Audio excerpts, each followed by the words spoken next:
Let's bow. Heavenly Father, we do come before you, thanking you and praising you for your words that are truly in due season.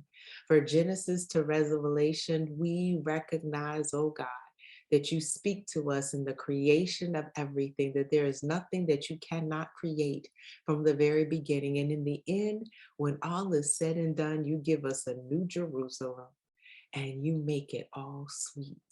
And all in between, God, from Job to Mary, to Martha, to Peter, to John, you have always told us that we are yours and you desire a relationship with us.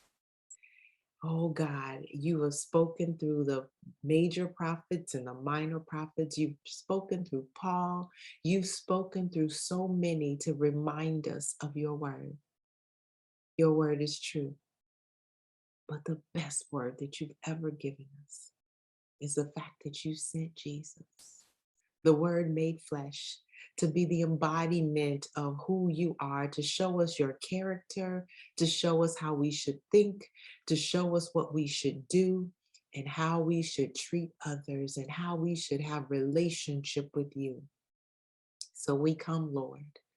We come praying, asking for a deeper and personal relationship. We come asking that our desires line up with yours.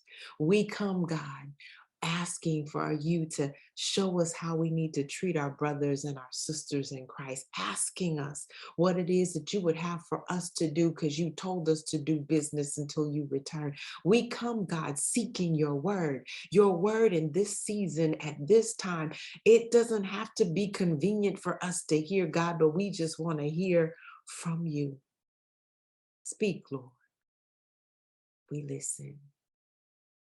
Speak to us, God, through your word. Let the pages not only turn, let it not only be in black and white, but God, we need the stereophonic sound and we need the color.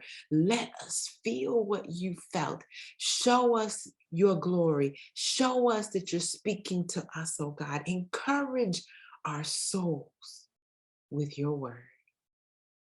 We'll be so careful to give you all the praise and all the glory. For it truly is in Jesus' name that we do pray and give you thanks. Amen. Amen. Well, it truly has been my pleasure. I'm Dr. Chonta Haynes with Heart Truth Ministries.